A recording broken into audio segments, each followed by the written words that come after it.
Buonasera a tutte e a tutti. I am Eugenio Refini. I'm the chair of the Department of Italian Studies, and I'm really delighted to be welcoming our guest tonight, Professor Pierpaolo Antonello, who's visiting us from Yale University for the second event in the John Freccero lecture series, 25-26. I just would like to say a few words to introduce the event itself and the series in particular. As you all know at this point, this is the second year of this series, which we launched in 24-25. And I would like, of course, to acknowledge right away the fundamental support of Casa Italiana Zerilli Marimò, and I'm also bringing the greetings of Casa director Stefano Albertini.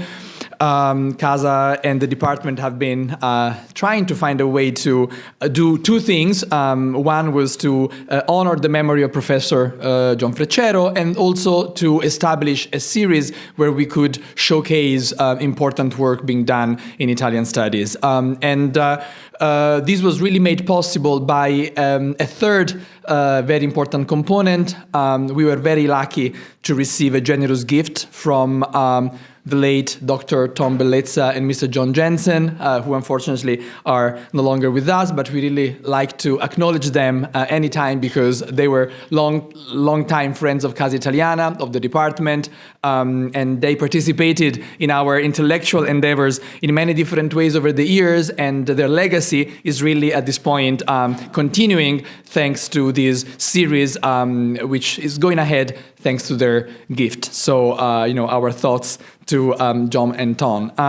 Then tonight I won't be saying much about our guest because we will have a more sort of detailed and precise introduction. I just want to thank everybody for being here, and of course Professor Antonello for joining us tonight. And he will be introduced more formally by one of our colleagues, Professor Andrea Capra, whom I would like to invite to the podium. And thank you all for coming, and enjoy the lecture.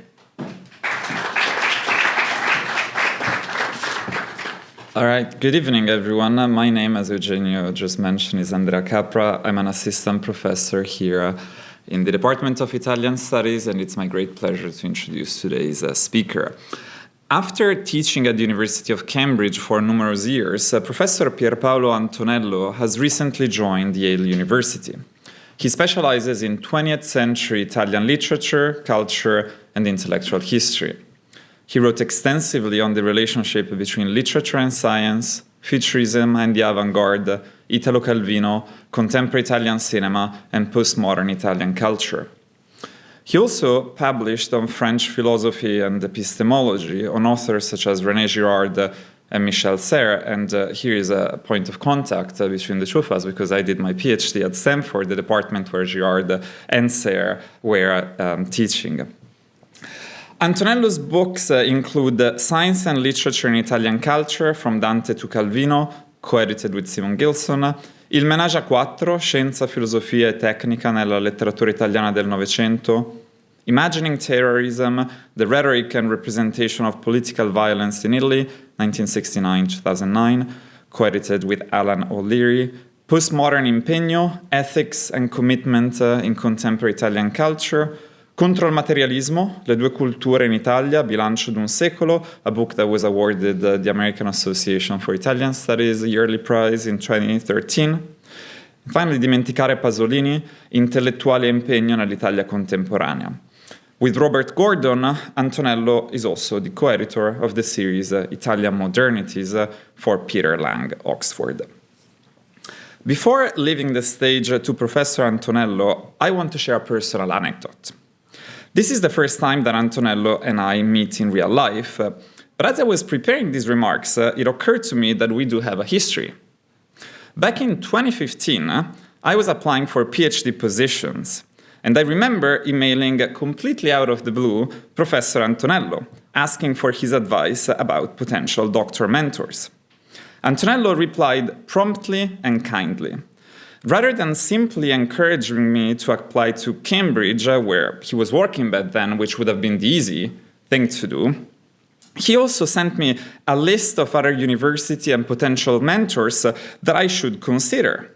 so that my research profile would also find in them suitable interlocutors in case my application for Cambridge didn't quite go the way that I was hoping it would go. His lucid response was, I believe, symbolic of the rational generosity that I see in Antonello's scholarship. His invitation to expand my horizons as an applicant to other universities taught me, even before starting a PhD, that academia should be considered a collaborative, communal, and collegial endeavor, rather than a matter of territorial disputes that affect not only our scholarship, but also the lives of those part of it. Otherwise said, I believe academia should learn from the generativeness and open-endedness of encyclopedias, both in its pursuit of knowledge and in how it treats its members.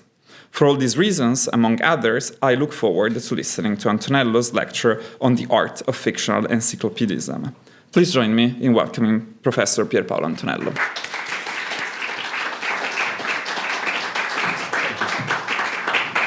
Okay. Thank you so much for this quite generous introduction. Although I need my glasses. My reading glasses. Age. Okay. So, yeah, really, it's a great pleasure as a true honor to be invited to deliver this Freccero lecture. And I would like to thank all my friends at NYU for this generous invitation, which is truly a gift. I mean, going back to, our overlapping, our experience with Stanford, of course, the choice, their choice, is not justified by any form of legacy in relation to Freccero's magisterium.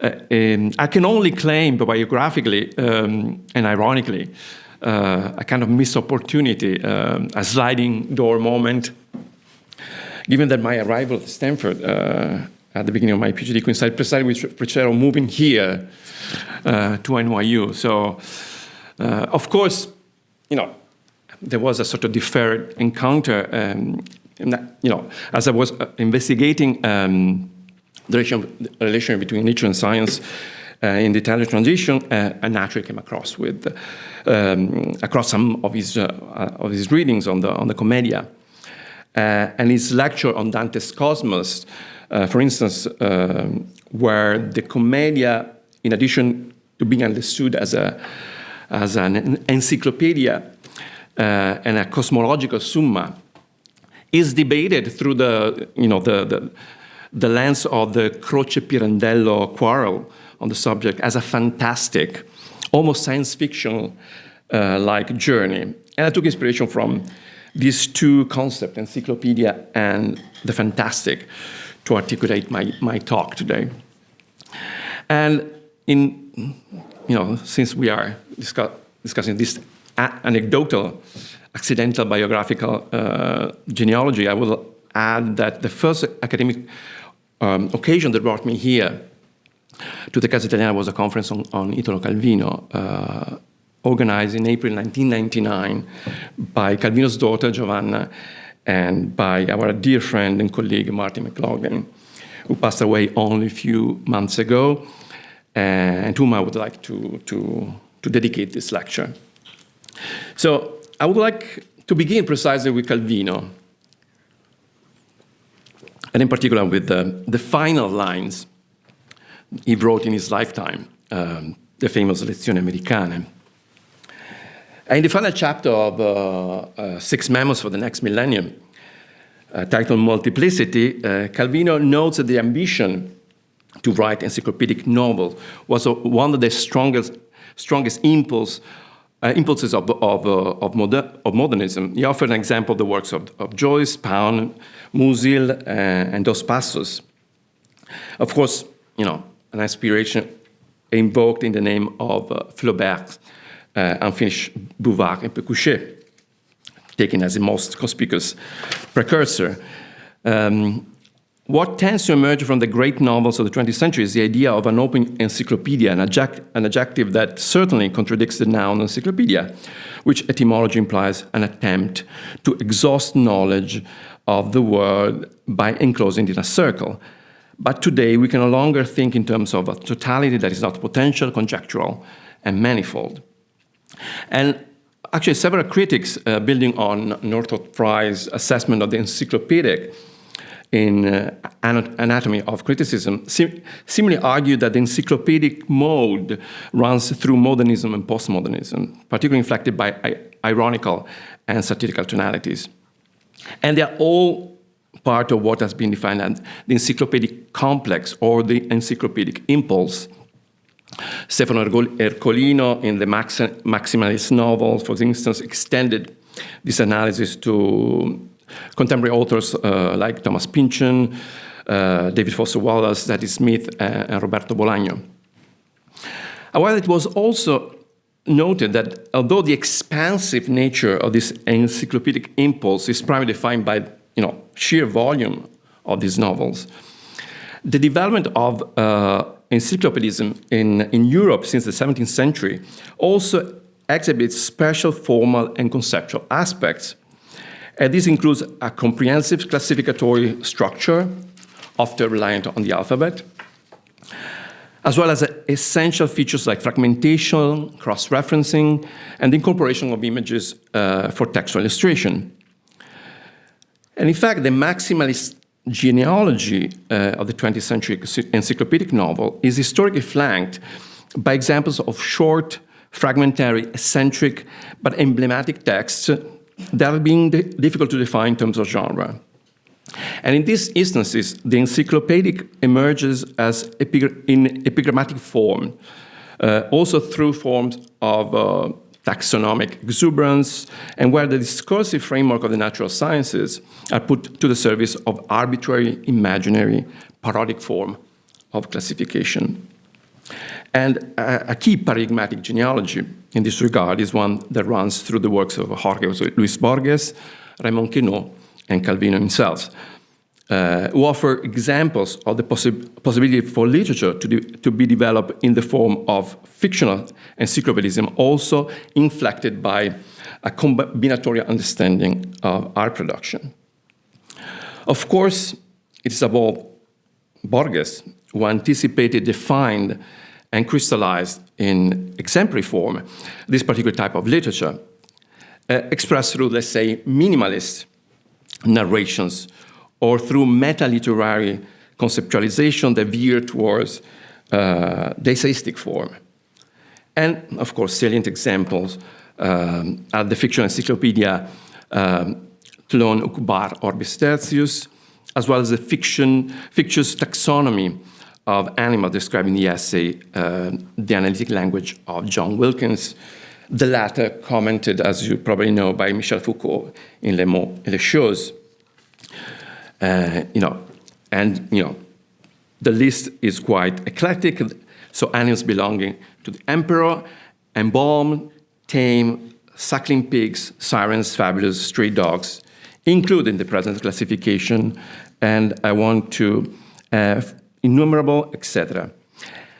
And actually, that from a long way off to look like flies, which is the title of the two collections of Italian poetry that Luigi Barellini has been editing for quite a while. So, and in the wonderment of this taxonomy, Foucault comments, the things that by means of the fable is demonstrated as the exotic charm of another system of thought is the limitation of our own, the stark impossibility of thinking that.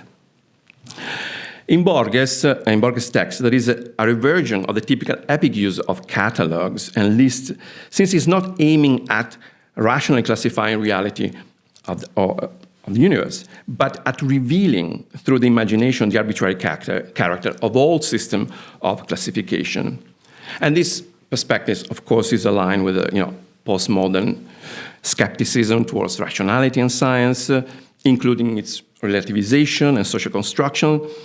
And this is somehow the common epistemological thread orienting all different variations of 20th century encyclopedism, but it's also a form of re-enchantment, we could say, of science and scientific discourse through their intrinsic imaginative power, which reactivate the epistemological and fantastical potential of scientific theories and frameworks, of course, in ironic and parodic forms.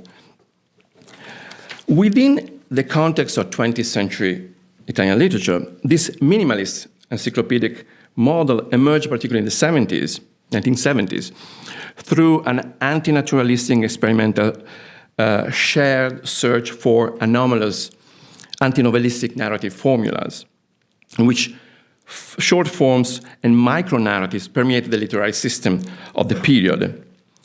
It has taken the form of almost a subgenre, and among the most significant examples, we can name Sanguineti, Gioco dell'Oca, Calvino, of course, Juan Rodolfo Wilcock, Savinio, Giorgio Manganelli, Centuria, and similar formula has been used more recently by Pontiggia, Ermanno Cavazzoni, more recently Vanni Santoni. And in this list, what I would like to do today is to include some intermediate examples. Two unique books which have never been considered in this context: La Botanica Parallela by Leo Lionni, and Codex Serafinianus by Luigi Serafini.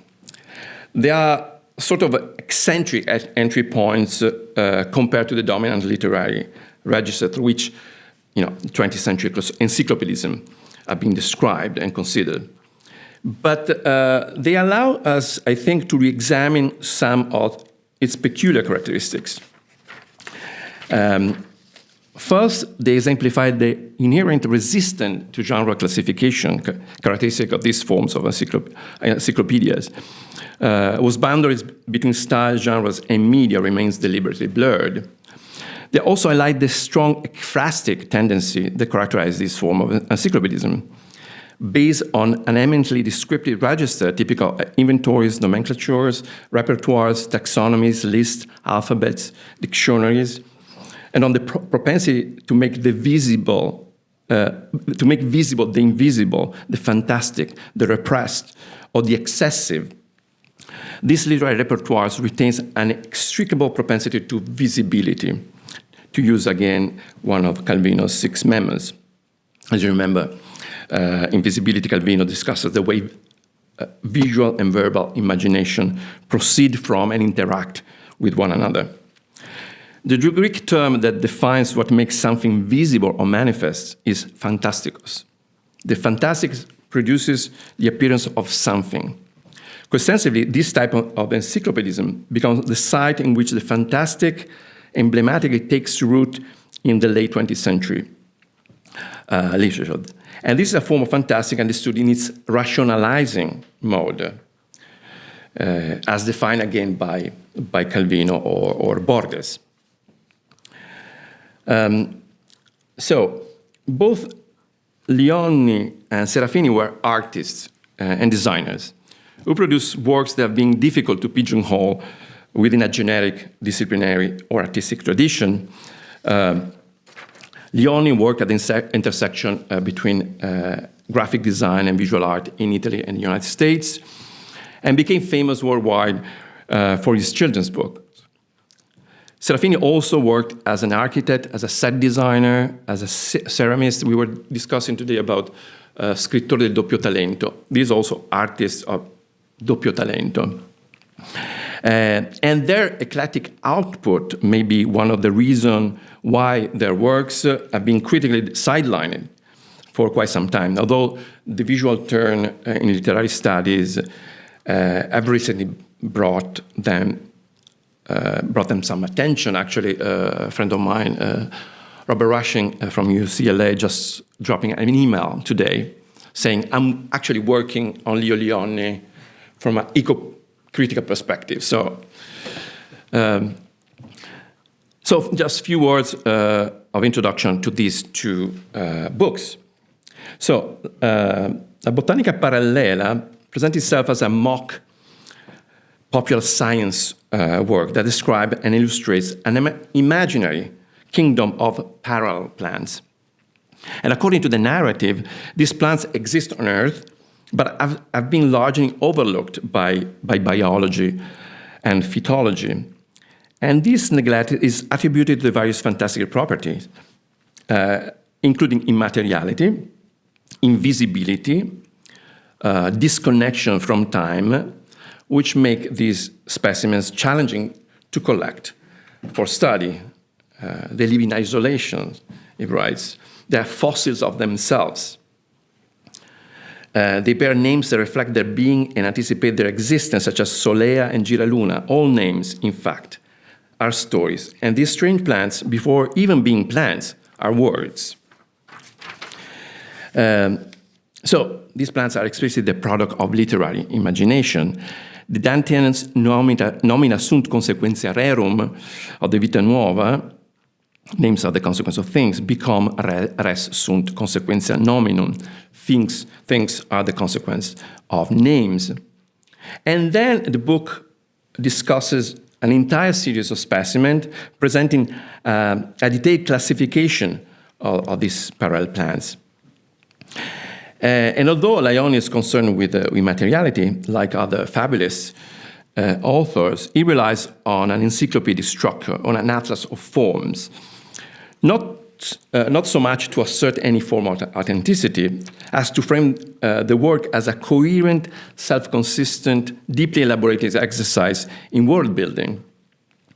In its epistemological variation, the fantastic focuses on the creation of fully furnished other worlds, to use Eco's terminology.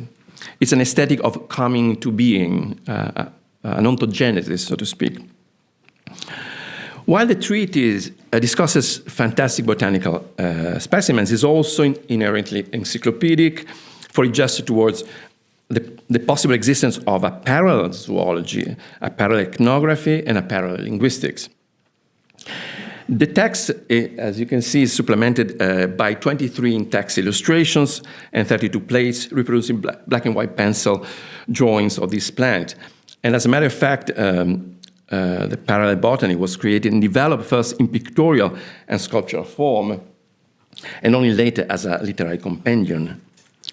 However, in the catalogue of the first exhibition in Milan, 1972, the main reference was, in fact, literary. As I said, Borges. And in fact, this book could be included with the critical parameters of what Stefano Lazzarin described as the funzione Borges in Italian literature of the late 20th century. And, parallel botany has an explicit depth to Borges' Tlon Ucubar Orbis Tertius. As you remember, a story centered on the author's discovery of the mysterious and fictitious land of Okubar and the legend of Tlon, a mythical world in which the inhabitants ascribe to a form of subjective idealism, denying the reality of objects. It also resonates with Calvino's Invisible Cities, where each of the 55 cities described by Marco Polo exists only through his ability to conceptualize them. And as Kublai Khan says, these cities form a zodiac of the mind's phantasms. And Polo adds, cities like dreams are made of desire and fears. Even if the thread of the discourse is secret, the rules are absurd, the perspective deceitful, and everything conceals something else.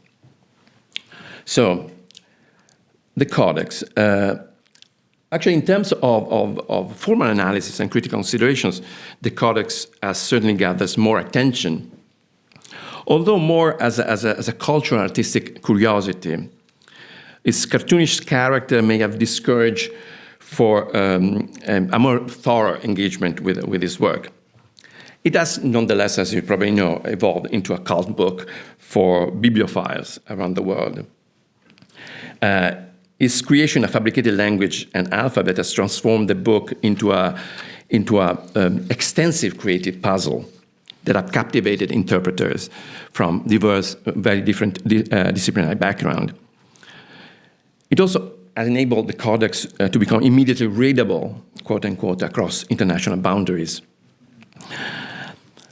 is described by Calvino again as the encyclopedia of a visionary.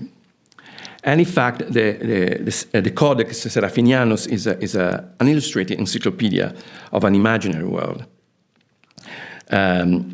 It's an artist's book richly filled with color pencil drawings of fantastic beings and objects, many of which are hybrids, animal machines, entities, vegetal mineral forms, natural mechanical metamorphic shapes.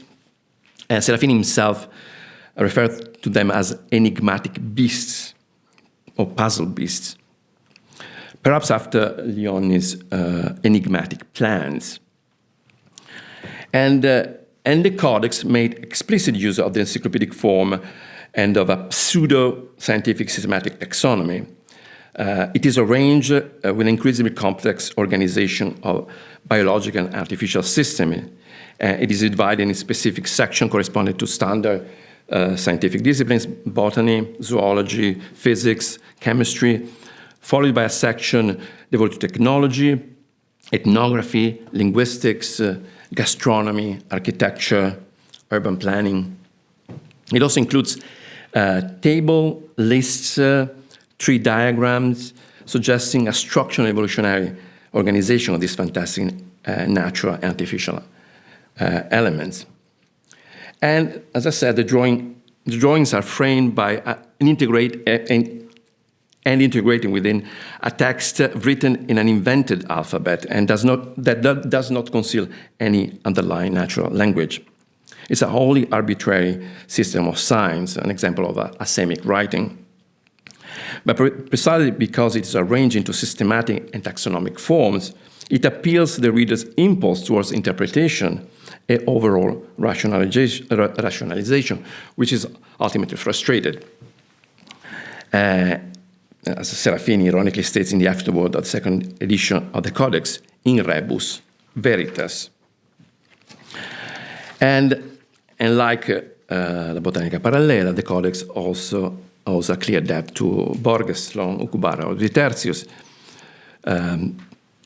In a volume, A Certain Pirated Encyclopedia, we find a description of Tlon, a vast methodical fragment of an unknown planet's entire history with architecture and his playing card, with the dread of his mythologies and the murmurs of his languages, with his emperors and his seas, with his minerals and birds and fish. So all these elements are pictured in the Codex, where the parody is both immuted by the careful, meticulous, painstaking organization and actualized by its fantastic exuberance.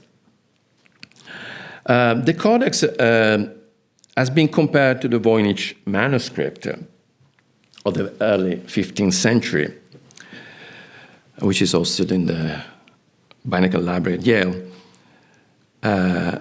which similarly features a series of strange and fantastic drawings presented with a handwritten text in indecipherable code. Although Serafini was not aware of the manuscript at that time, the Voynich belongs to the long tradition of herbaria, illustrated compendium of natural elements that began to catalog natural and fantastic specimens in a proto-scientific manner since antiquity. And Lionni and Serafini also draw upon the aesthetic and the tradition of the Wunderkammer, with their mirabilia naturalia et artificialia, like, for instance, Alberto Seba's famous Cabinet of Natural Curiosity, with its inclusion of fantastic species and beasts. They capture, the early stages of the scientific systematization of nature, when the missteps of science and the evolving transformation of naturalistic conceptions allowed for the juxtaposition of irregular forms, natural monsters, the everyday, and the marvelous, where natural curiosity intertwined with literary legends and artistic resemblances.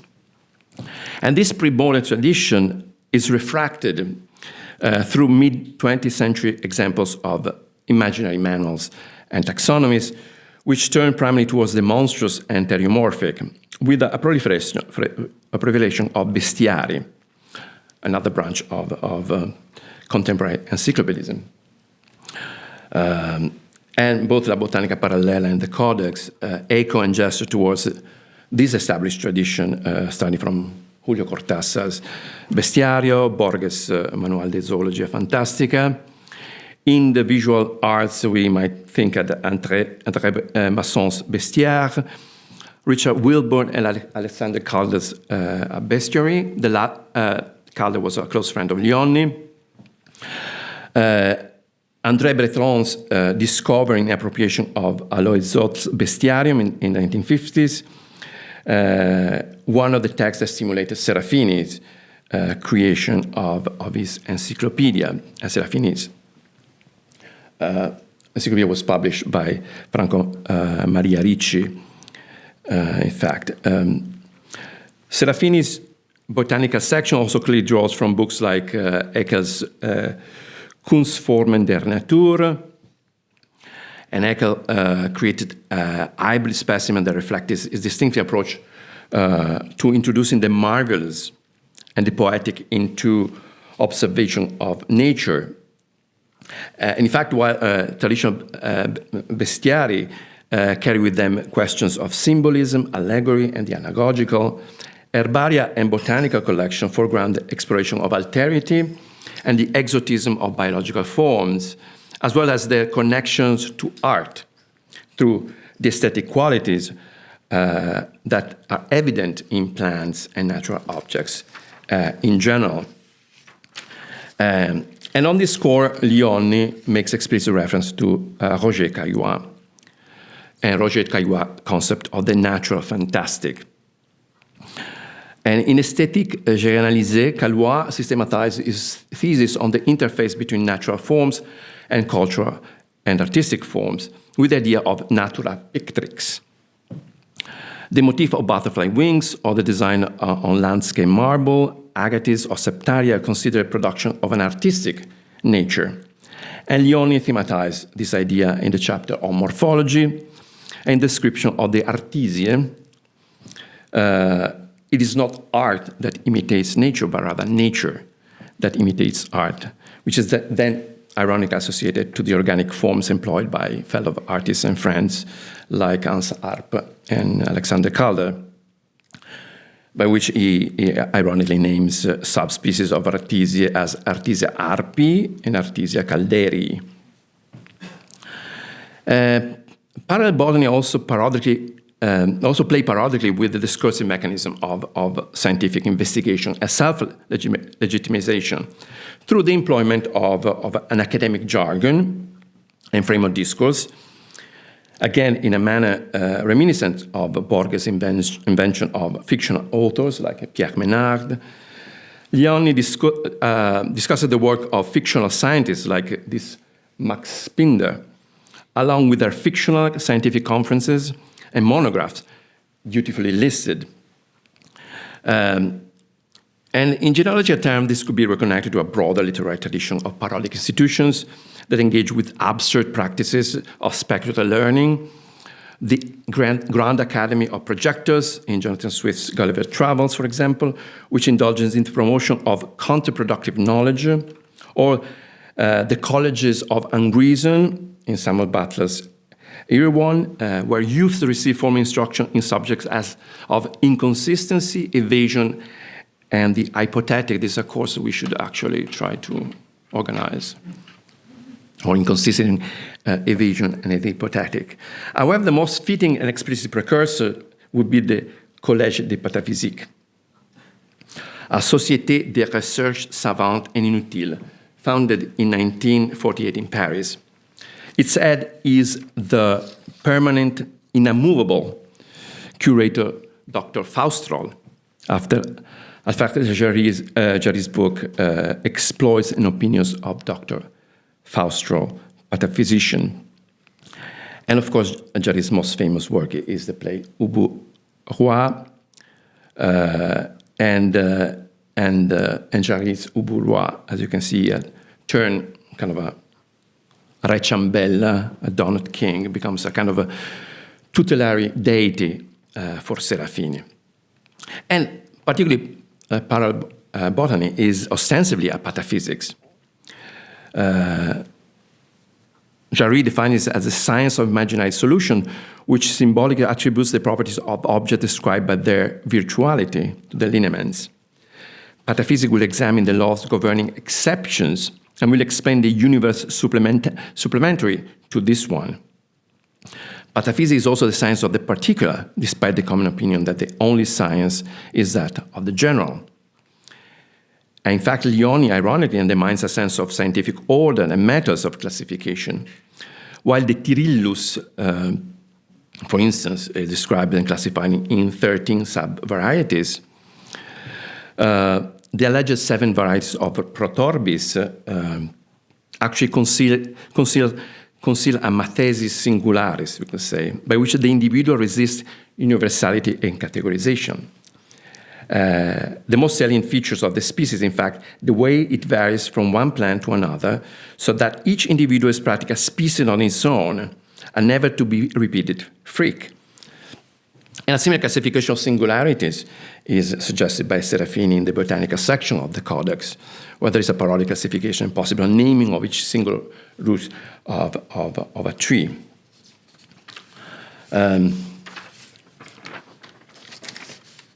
And while Lionni play with phantasmatic parallel oddities and their uniqueness, Serafini's natural entities are mostly characterized by hybridity and metamorphosis. In the Codex opening chapter, which seems to evoke the genesis of natural forms, we enter a state of undecidability in which mineral and vegetables appears consubstantial. Serafini's chimeras or hybrids arise from the blending of categories. They embody an interweaving of the natural and the artificial, the human and the natural, the material and the imaginative. And from a philosophical standpoint, this might reflect a post-Cartesian ontological codependence among entities and natural forms. The mechanical animal or natural artificial hybrid destabilize fixed taxonomies, becoming a zone of ontological ambiguity. Rather than viewing natural and the artificial as two poles, they appear as gradient or mutually encoded system, each capable of mimicking, extending, or parasitizing the other. This, of course, could be philosophically anchored to Donna Haraway's concept of the cyborg, not rather a machine with flesh, but a conceptual figure that exposes the arbitrariness of biological integrity. But also to Bruno Latour's non-modern constitution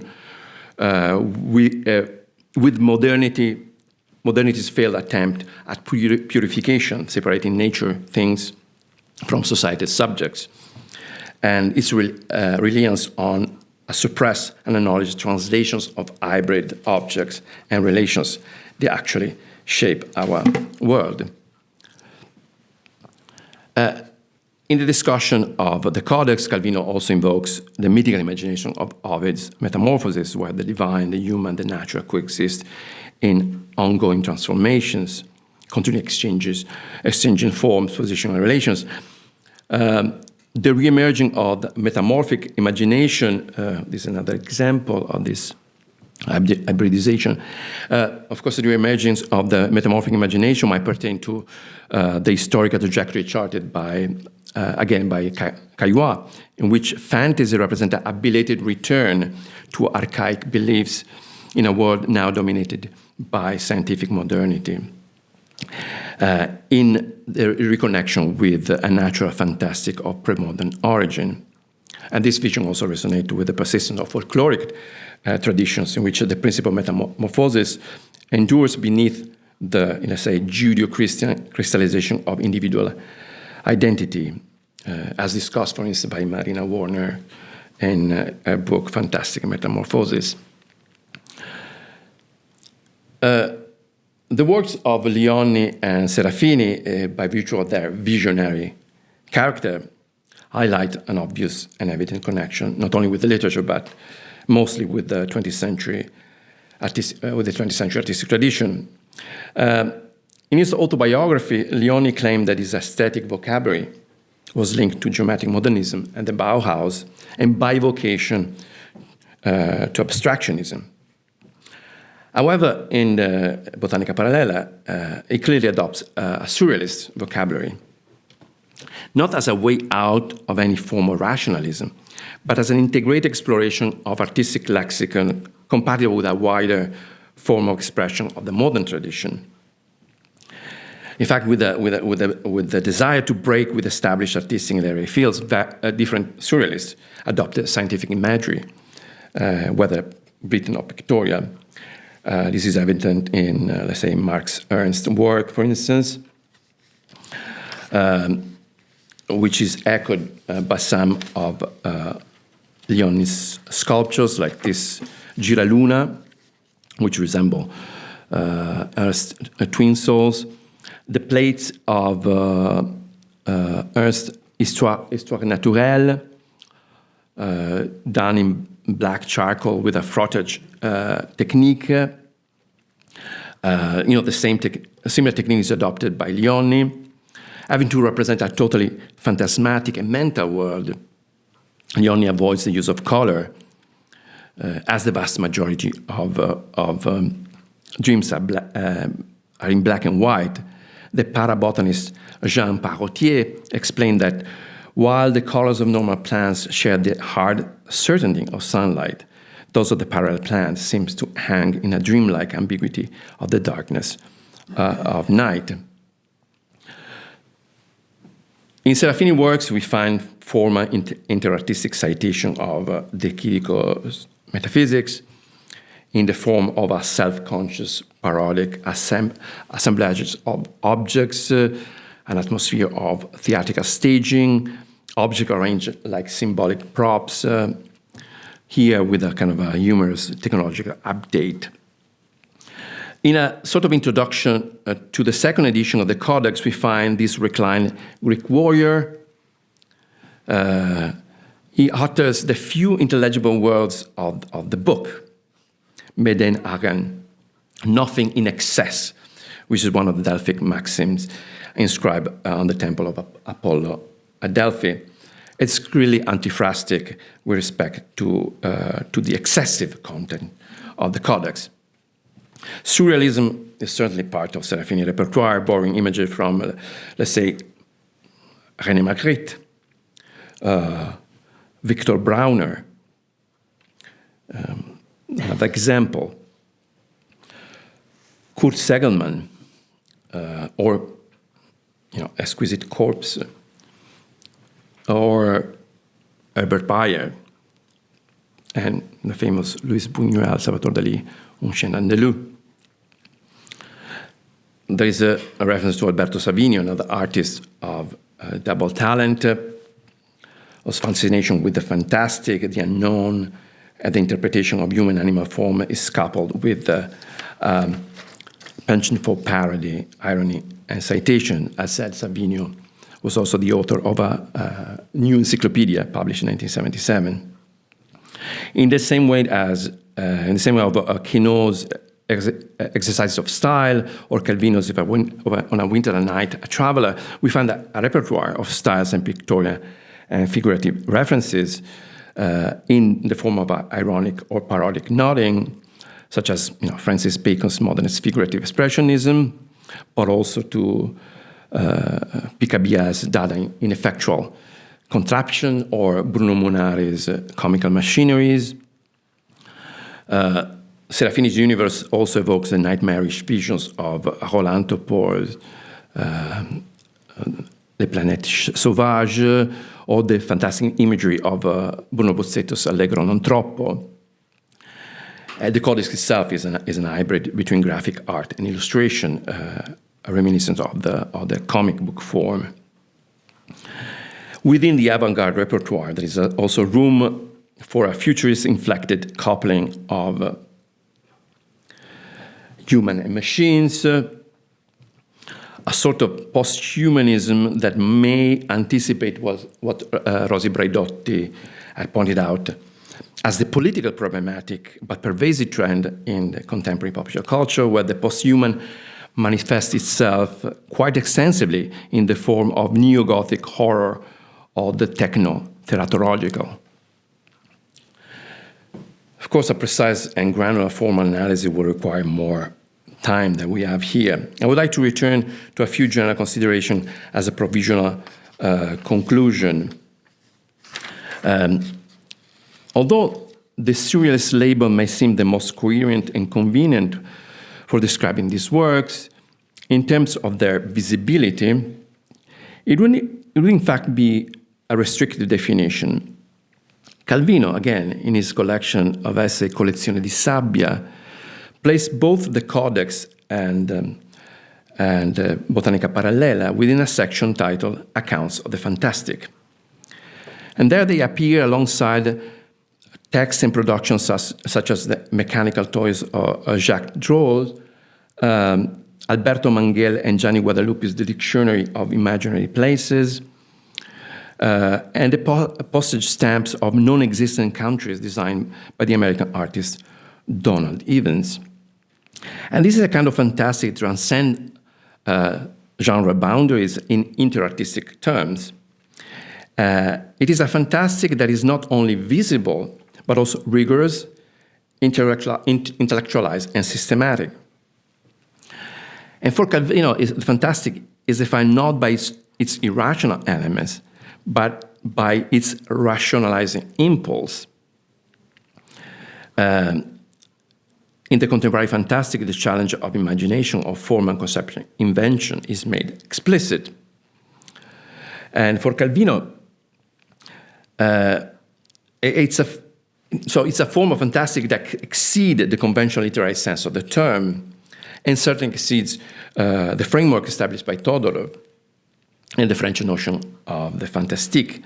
And in a review of Todorov's book on the fantastic, Calvino argues that in the 20th century, it's an intellectual rather than emotional, as in the 19th, use of the fantastic that prevails, as play, irony, wink, and also as a meditation on the nightmares and hidden desires of contemporary humanity.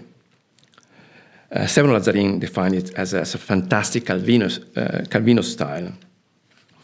However, this rationalizing impulse is the same one affirmed by Borges, Ocampo, and Bioy Casares in the introduction of the Antologia della Letteratura Fantastica.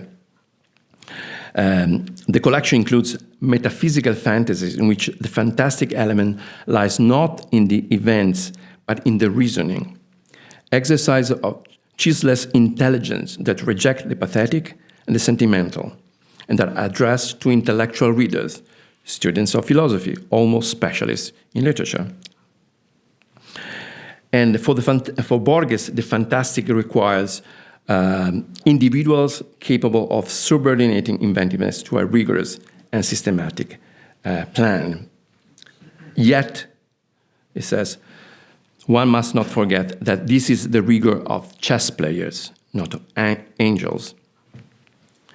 And the image of chess recurs in Borges, in Perec, in Calvino, but also in Duchamp, binding together rationality, play, fantasy, parody, irony, epistemological metaphor, and an open potential multiplicity of a combinatory nature. We could say that Serafini is particularly exemplary in visualizing Calvino's framing of the contemporary fantastic in its ambivalent oscillations between play, irony, and nightmares, as Calvino writes. Serafini's figures are enigmatic creatures, grounded in a combinatorial play of artificial and natural forms that follows the logic of mixtures and hybridity. The Codex playful dimensions, as I said, also pivots on the sustained teasing of the reader at formal and conceptual decipherment, although any order or classificatory principle is silent or a parody of itself, illegible and inoperative. And alongside this runs an infernal, monstrous dimensions. And Calvino emphasis in the reading of Serafini's book falls above all on the teratological.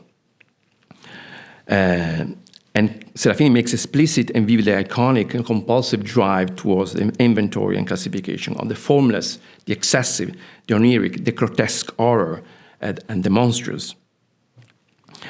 And this could also be seen as one of the expressive, and we could say political hallmarks of this late 20th century Italian encyclopedism, which is characterized by an infernal metamorphic imagery. The ultimate outcome of Calvino's encyclopedic invisible cities is, in fact, the infernal city. The last landing place can only be the infernal city, and it's there that in ever narrowing circles the current is drawing us. It is a recurrent appearance, as you probably know, in Manganelli's work, like in Centuria, which is a repertoire of teratological fantasy, but also in Dall'Inferno, of course. Pasolini, in reviewing Wilcock's The Temple of Iconoclasts, underscored this same tendency, observing that it is indeed through surrealism that Wilcock channels the comic vein, which makes acceptable the pathetic wickedness that leads him to identify the entire world with hell. And he adds, Wilcock, above all else, always know, and we always know, that there is nothing but hell. And the picture of hell multiplied in Savinio, in Sanguineti, but also in Moravia, in Buzzati, and in Pasolini himself. Also in Lionni, despite the pataphysical levitas of his classificatory casuistry and his parodic play, his plans appear in a phantasmatic form. They are devoid of all vitality, immobilized, confined with a mortuary monumentalization, a frozen temporality, a museum of nocturnal, if not infernal, stasis.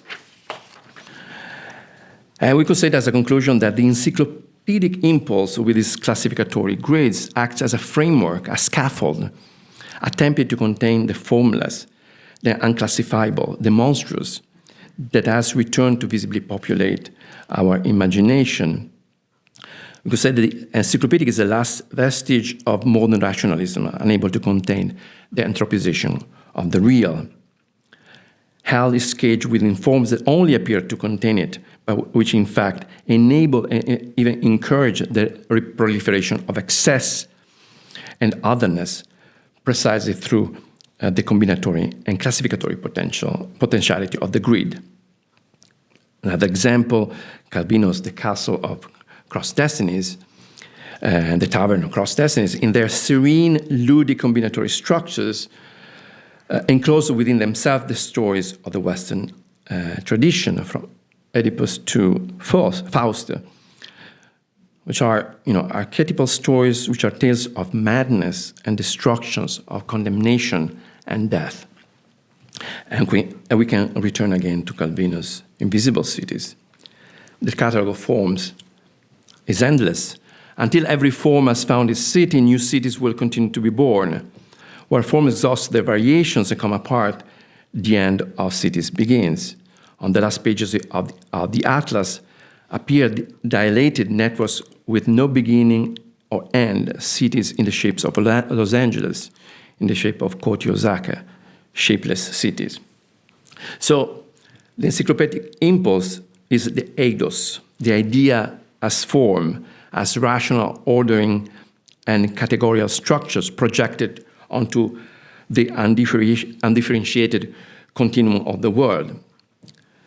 Yet what remains is the impasse imposed by a reality that tends towards the formless, the unideal, from which emerges the dystopian dimension, the infernal dimension, constantly radiographed and rethought by these authors, the reverse side of the euphoria intellectual play of the encyclopedic impulse. But in the famous last lines of The Invisible Cities, Calvino calls for a minimal ethical and political program from our time, the narrow passage, the natural burella that might lead us out of hell. seek and learn, to recognize who and what in the midst of inferno and not inferno, and make them last and give them space. Who and what these may be are left undefined, open to interpretation. And what remains, after all, is precisely play, data, irony, and an alphabet of dreams. Thank you.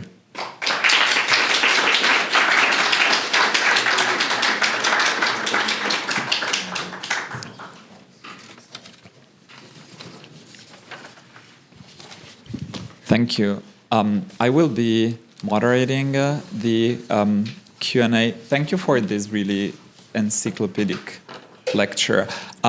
Maybe as we kind of warm up, I will break the ice and invite you to consider that exactly at the half point of the decade that you're talking about, so the 70s, one of the most extraordinary attempts of encyclopedism takes place in Italian literature from a very different perspective than the one you're talking about.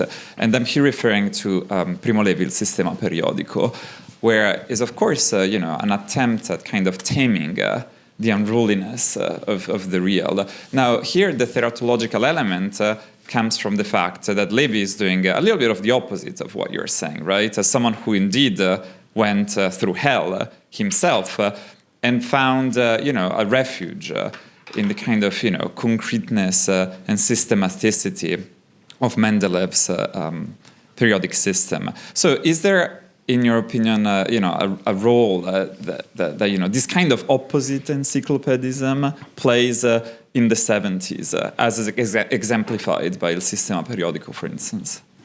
Yeah, I think it's you pointed. Thank you for your question, which is really pertinent and insightful. But Levi could be actually included in this kind of let's say, corpus of text. Because for him it was in fact a form of exorcism of the kind of infernal experience he actually had in the Lager and in Auschwitz, through a form of rationalization that somehow can sustain that kind of memory, can filter that kind of memory in a productive terms, but that remains nonetheless present. You cannot there are constantly references to that experience throughout the text, in each single chapter of Il Sistema Periodico.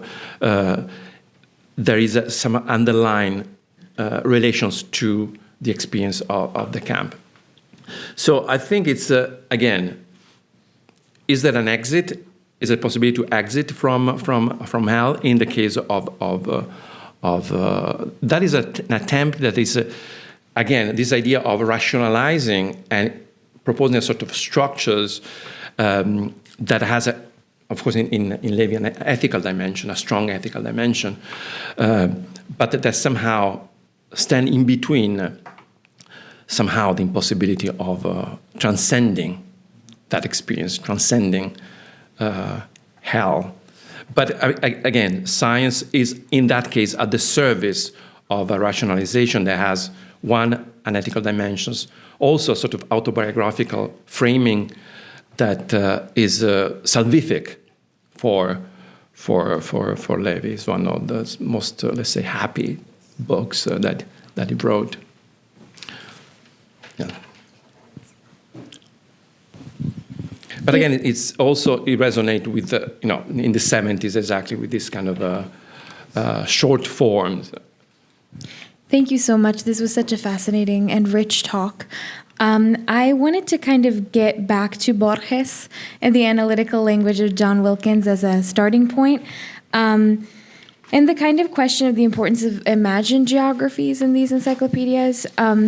So, of course, in analytical language, in that essay, it's the Chinese encyclopedia specifically, right? And Foucault kind of latches onto this and talks about China as a vast reservoir of imagined utopias for the West.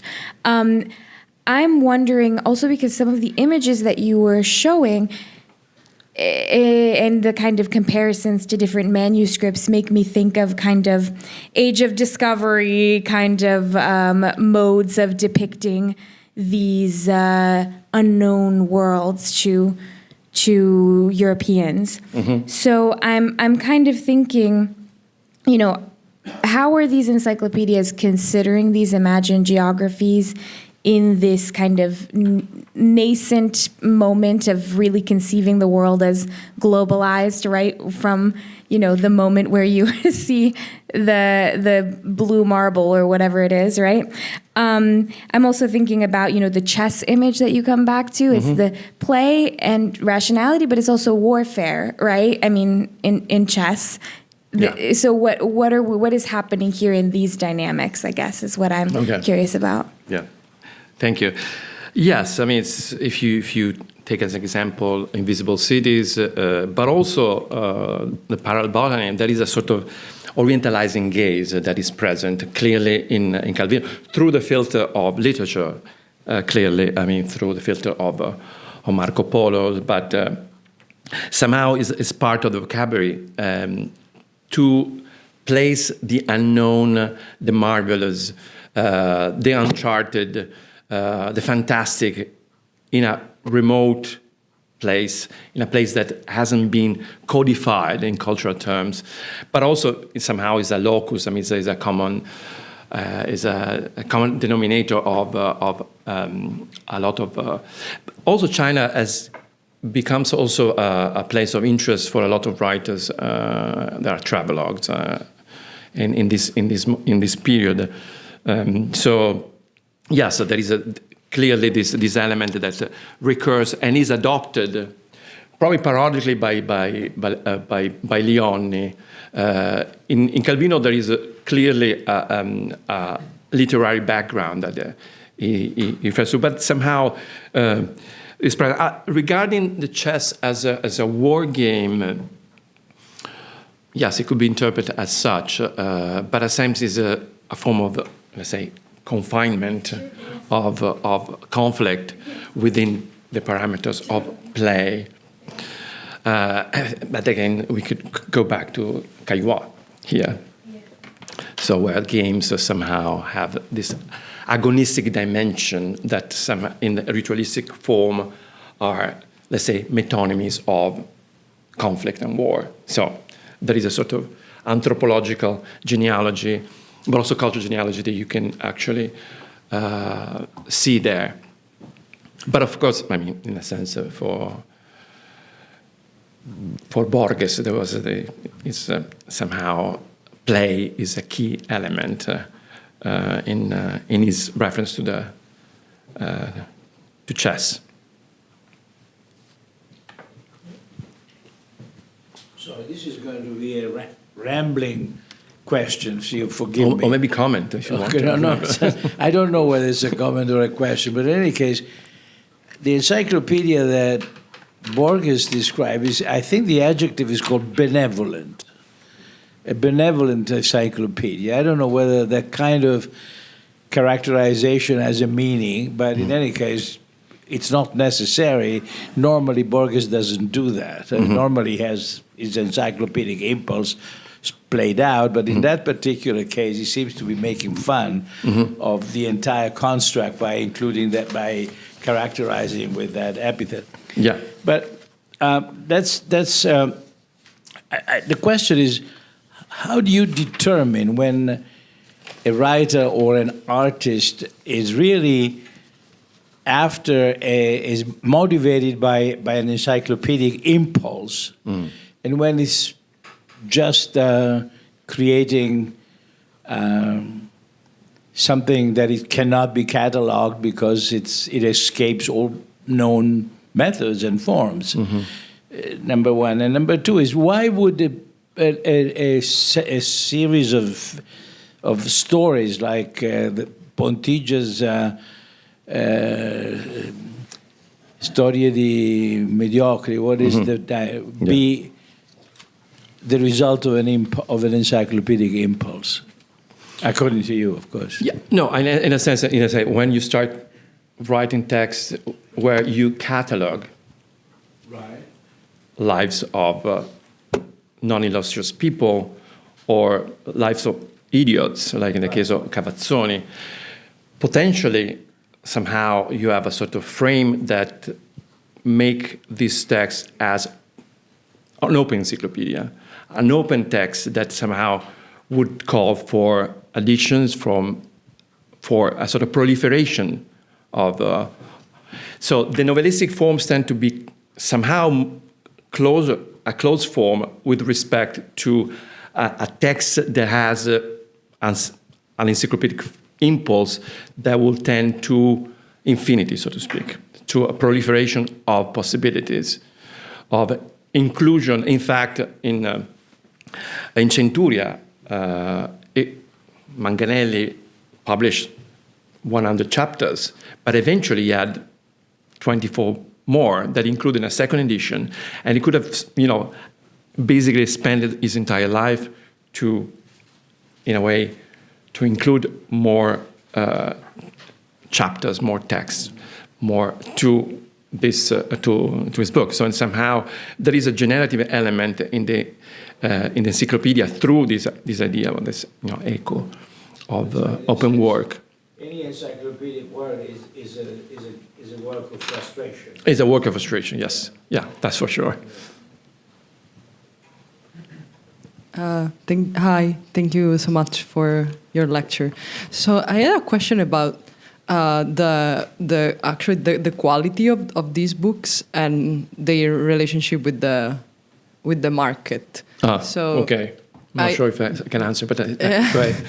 Because I don't know, I have a story related to that. So there's like a book that might be related to this kind of group and edited by authored by this curator whose name is Stephen Alcock, and he published like this book called The Cosmic Dance, and he included photography actually, and trying to parallel images of the microscopic and the microscope. Dance. Yeah, the cosmic dance. Yeah, and I wanted to buy it, but these books are usually very expensive because, of course, the technology to produce it and the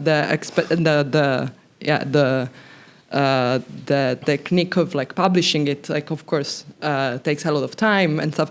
And I mean, it's part of a long tradition because already in the 17th, 16th, 17th century, like these books, even for it's the same for the manuscript. They are very rare. Either they are very rare or they are very expensive. Mm-hmm. So if you can talk, what are your thoughts about it? Well, I mean, they have a different history. I mean, Lionni was published by Adelphi, like, a regular book. Also, all the images are black and white, so it was very easy to produce, and it was probably, priced as a regular book. Regarding Serafini was an artist book. Of course, he has a very limited print run. I'm not sure how many hundreds of copies was printed by Franco Maria Ricci, and it was a coffee table book. But eventually, it was so successful that it was translated into different languages, so to speak. I mean, what it was translated was the Perec text. So basically, the name of the publisher in the different countries, basically, that was the only thing that was actually translated into. And he had an immense success worldwide, so that Rizzoli bought the rights of the book, and he published a second edition with an introduction and a postface by Serafini. And now that book could be bought, is still in print, and it's €100. It's a bit of a stretch, but I mean, for this kind of a book, I guess it's not a match. And he had a very wide circulation. I mean, consider that artist books are sold in, let's say, hundreds of copies. This was an exception in terms of the kind of reach he had worldwide. Okay, thank you. My question, I'll just go ahead and apologize because it's maybe going to take us in a slightly different direction. But I was very struck by your inclusion of bestiaries. And it made me think a little bit about medieval bestiaries and the sort of underlying, let's say, moralizing of the medieval bestiary, and how, of course, it was a work of cataloging, but then, of course, it was also this interpretive work used to present these scenarios in which certain moralizing principles could be brought to light. And so I was curious if in your analysis of these, call them, fantastical encyclopedias, if you saw probably not the same sort of moralizing, but some sort of moralizing ethos going on, or if these were by their nature something that was maybe working against that idea. I think it is the latter. Yes.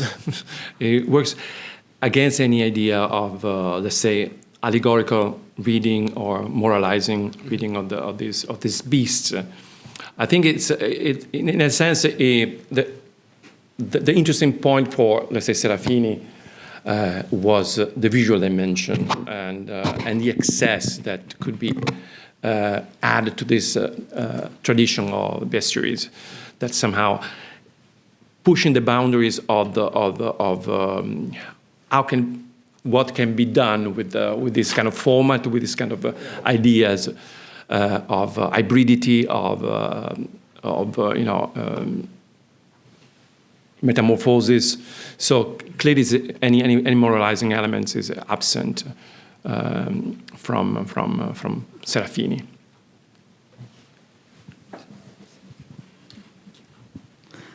Thanks so much for this lecture. I really, really liked the direction you took at the very end when you were talking about the teratological and the apocalypse, etc.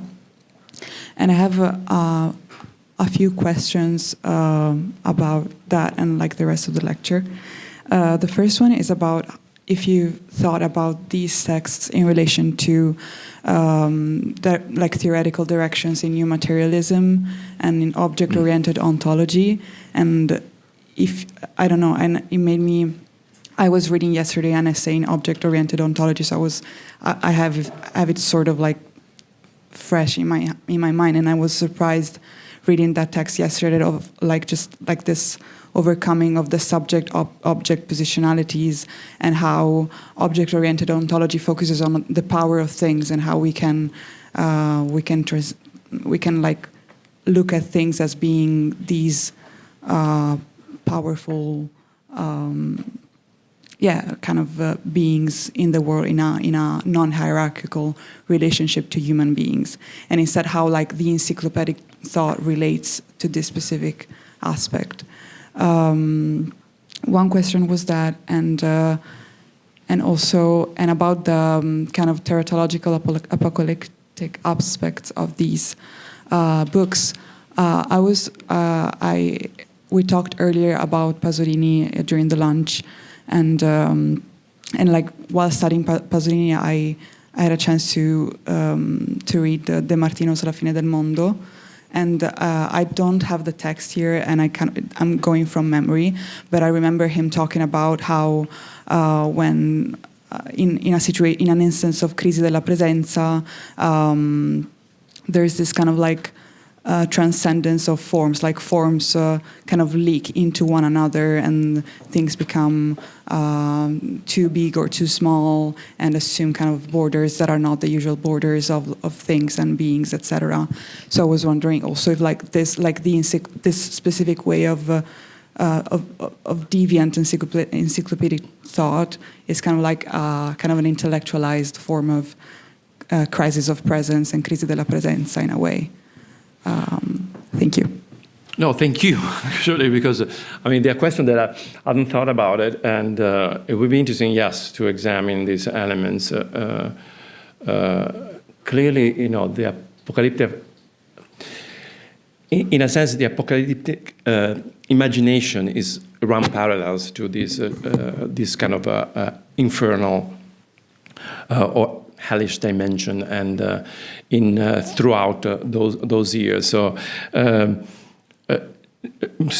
I guess De Martino was part of the vocabulary or the understanding of this form of apocalypticism. So it's I think, it's a good suggestion.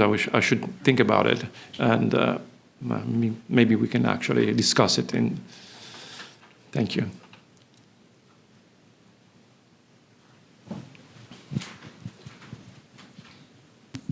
Thank you very much, Pierpaolo. This was really fascinating. I will just pick a couple of thoughts. One is really about the word codex in the case of Serafini, because of course I'm wondering, and I sort of know superficially this work, so maybe this question is kind of very banal, but the word codex inevitably brings up both the idea of a manuscript, right? And that's part of the game here is that we have a book printed by Franco Maria Ricci, but it looks in a way a little bit like having a manuscript or a facsimile of a manuscript. So that's the object in terms of mimicking the scope. But then, of course, codex is also about coding and code and the idea of something mysterious which need to be decoded, right? Yeah. And as playful as this code is, the idea of an impossible language to read and the idea of an alphabet which we don't have access to seem to be toying with this notion. And then the other thing which I wanted to, so this is more kind of a comment, but of course your thoughts would be very useful. The other point is more of a question, and going back to the question of the sort of moralizing aspect, I agree with you that the scope of a work of this kind is certainly not about moralizing or allegorizing in a sort of pre-modern sense. Yeah. And then I thought the kind of imagery which comes to my mind when I look at something like that is really, on the one hand, stuff like, Hieronymus Bosch, that kind of hybridity.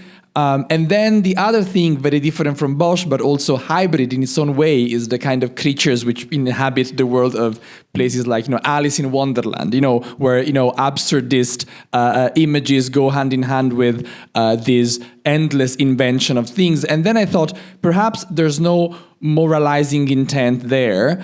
What I do see in something like Bosch, and partly in something like Lewis Carroll, is undoubtedly uncanniness, but also anxiety. Certainly Bosch and that kind of pre-modern tradition is sort of imbued with anxiety, political, religious, and even if it's not a sort of immediate way of moralizing the images, the anxiety of what's happening in the world is indeed there. That's what hybridity is marking. And then I'm wondering whether something similar may be said about what's happening here in the 70s. Because of course you have been mentioning the image of the hellish city, this infernal kind of outcome, apocalypses. So even if it's not moralizing, there's still some kind of discourse which is both uncanny and anxious.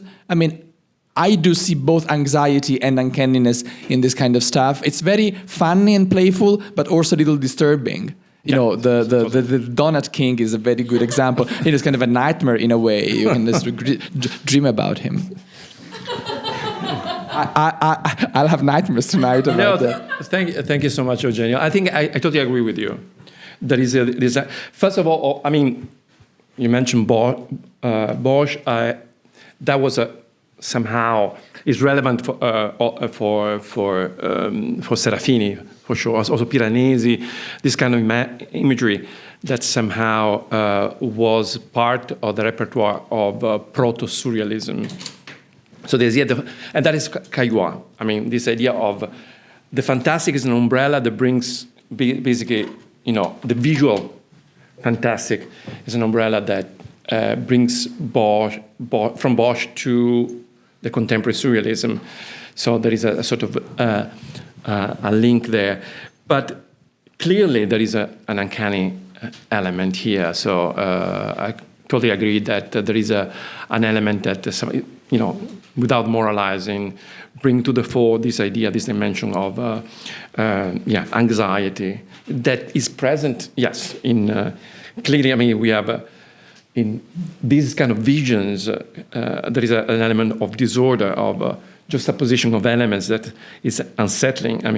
In these forms of destructions of formless individuals. Clearly, they are not only playful.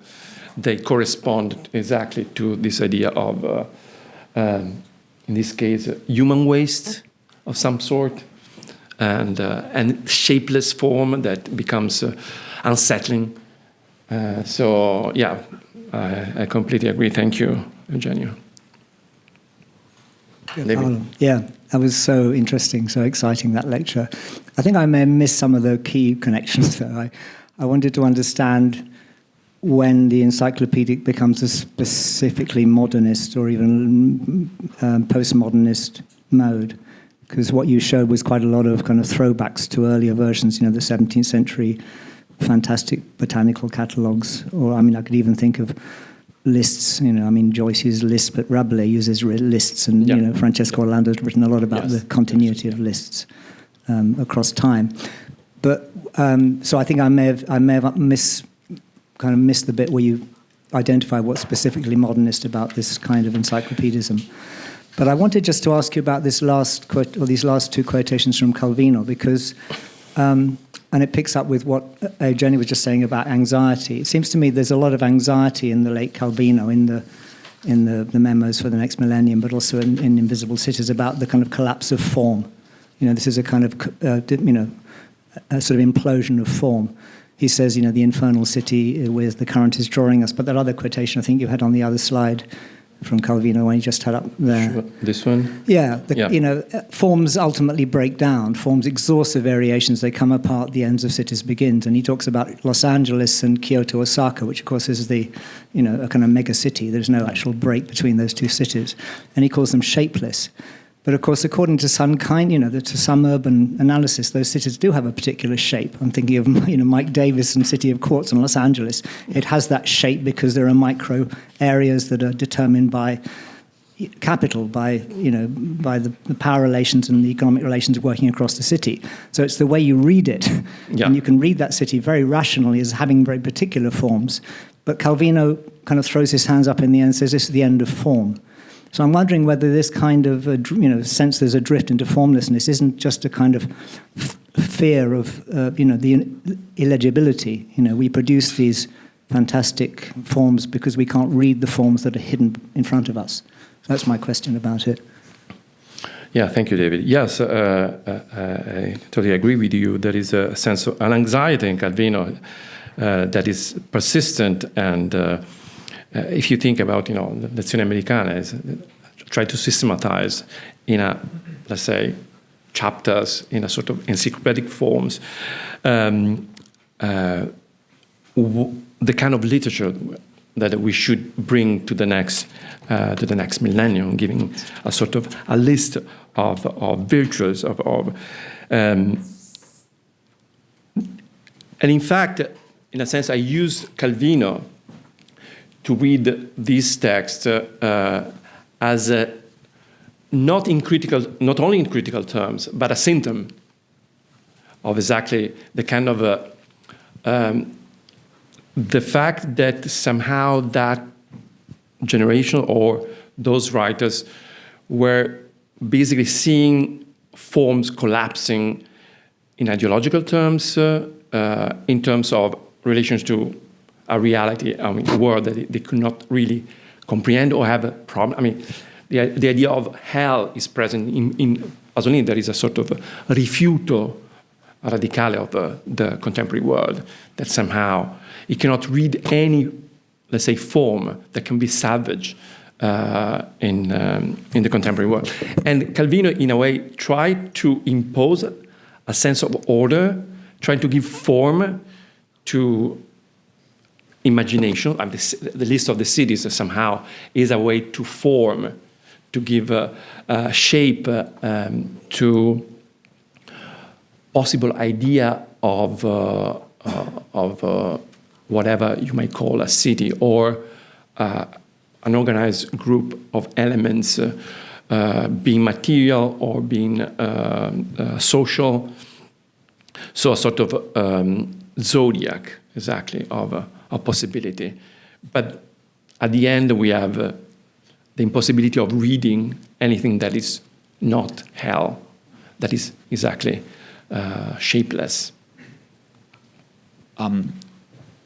this conversation about the anxious encyclopedia or the encyclopedic anxiety, in particular as it's connected to, kind of a very practical social political, anxiety, made me think that a text that is published in 1977 by Giorgio De Maria, The 20 Days of Turin, this is kind of a shameless plug because we're reading it in my class on Monday, embodies with one of the places that is described there the idea of encyclopedia. This is a text where there is an institution called the library, and the library is nothing but the crucible of the entirety of human thoughts.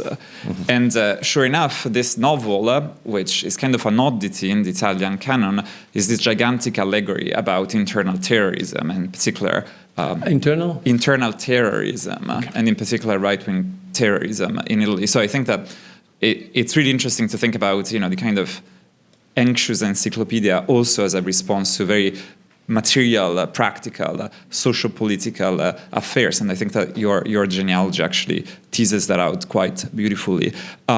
We're actually perfectly on time, so I think that this is a good moment to thank our speaker yet again, and looking forward to seeing how this project develops. Thank you very much.